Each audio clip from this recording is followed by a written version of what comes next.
Just ahead on City Scene News, learn about the upcoming Cider Days. Hear about how the community came together to improve a local athletic field. It's time to get rid of unwanted items with Lakewood's Cleanup Days. City Scene News starts now.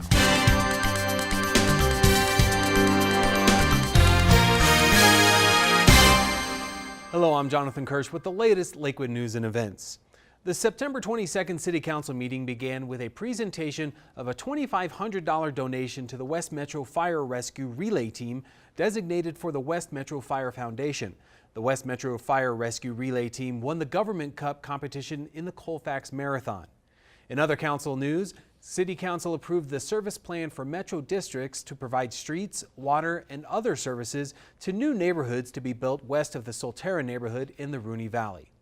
Council also set October 13th as the date for public hearings for vacating a portion of an old alignment for South McIntyre Street in the Solterra neighborhood and considering a new ordinance for regulating construction defects in new homes. Public hearings are also set for the proposed 2015 annual budget on October 13th and October 27th. The proposed budget is available for review at lakewood.org/budgets. To watch the September 22nd City Council meeting online, visit lakewood.org/council videos. City Council wants to hear from you about a potential increase to the service charge property owners pay to accelerate improvements to the stormwater system in Lakewood. You can provide your comments and ideas in a variety of ways, including contacting your City Council members directly or by heading online to lakewood.org/stormwater utility. Be sure to visit the webpage regularly for upcoming meeting dates and information as the discussion continues, as well as information about potential options to accelerate improvements to the system. Lakewood voters will see a question on their November 4th ballot asking whether they want to ban retail marijuana stores from opening in the city. Voting for the ballot question will be a vote to ban such retail stores, and voting against it will be a vote to allow such stores to open in Lakewood. The election will be by mail ballots only. Be sure to visit votejeffco.org to update your address on your voter registration to get your ballot in the mail. Ballots are not forwarded by the U.S. Postal Service. For more information about registering to vote in Lakewood, visit lakewood.org/vote or call 303-987-7080.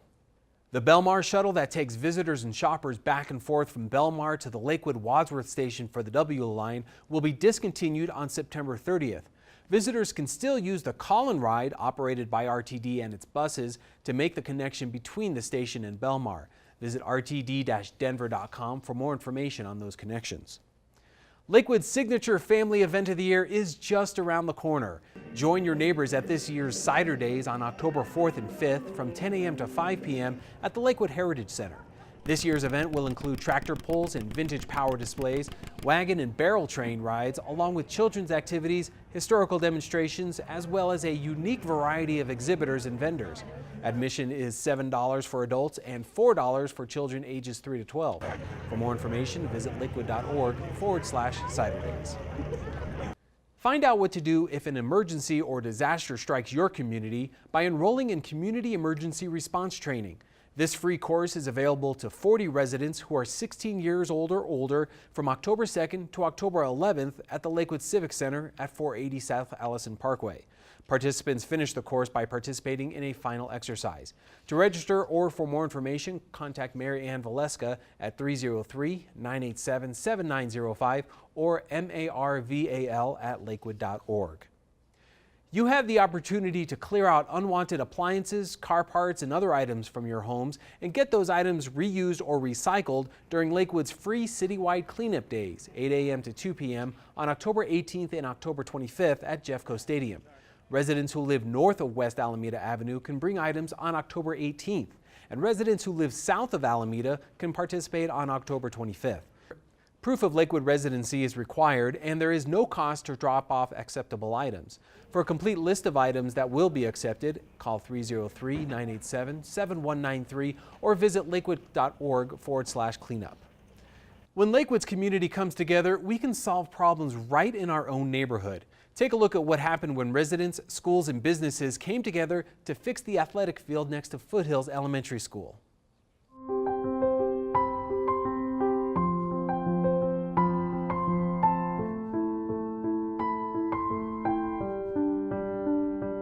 There's a field next to Foothills Elementary School that's been sitting quietly for more than 20 years. There are no teams practicing their favorite sport, no kids running in the grass, and no sound of children's laughter. Kind of not fun playing on it because there's goat heads out there and you could fall easily on the rocks. It's been icky. Every time me and Daniel, my friend Daniel, walk home, we get splinters all over our feet, and it's annoying because it looks nice until you play on it.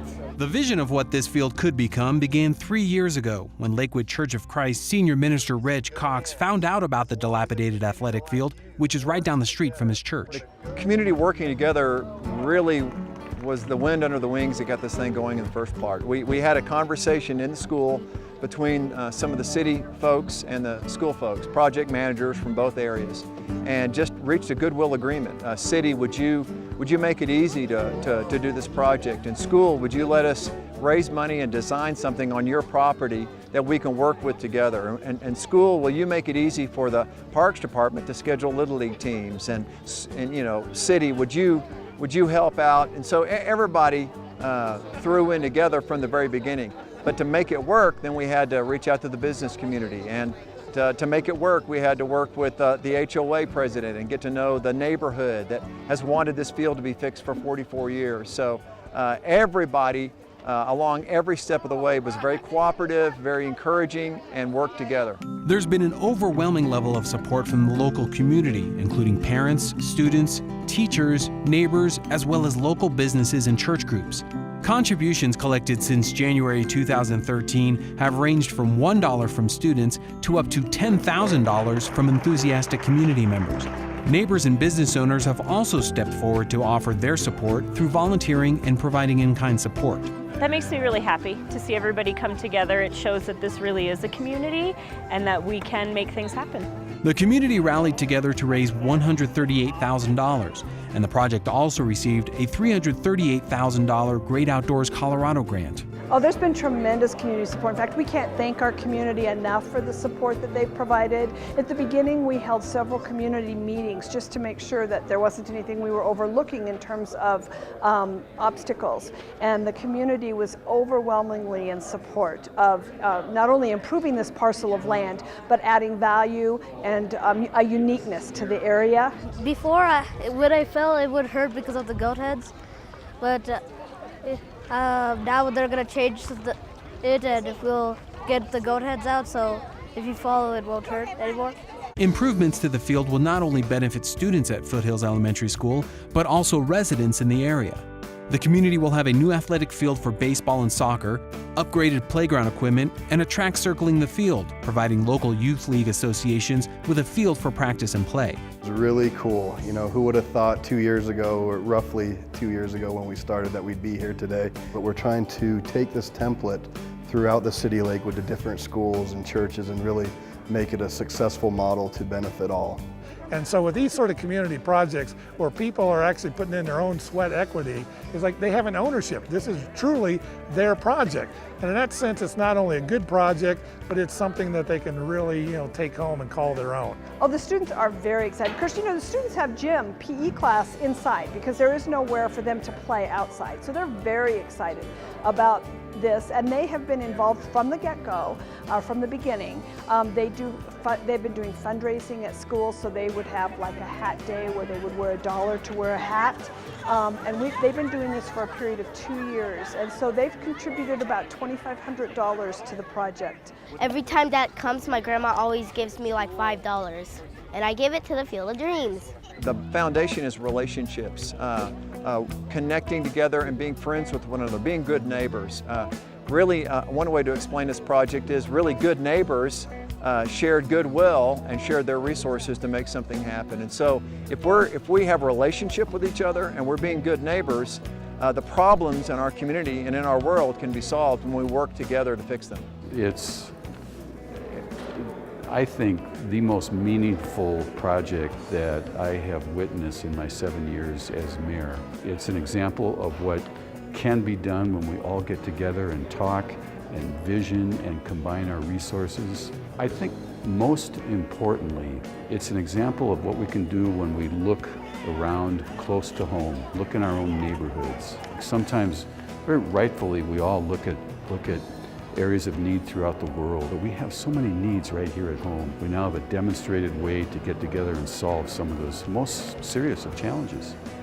The work done to improve the field is a shining example of community spirit and volunteerism. This is what we can do when we do it together. The field is expected to be finished in October. Check out Lakewood's Get Green webpage to learn about tips to help you get green. Videos are posted to show you how to save energy, conserve resources, use environmentally friendly products, and live a sustainable lifestyle so we all can leave a green planet for future generations. Visit lakewood.org/getgreen and be sure to check back often for new videos and links. That's it for this edition of City Scene News. Stay up to date on the latest Lakewood news and events at lakewood.org/stayinformed.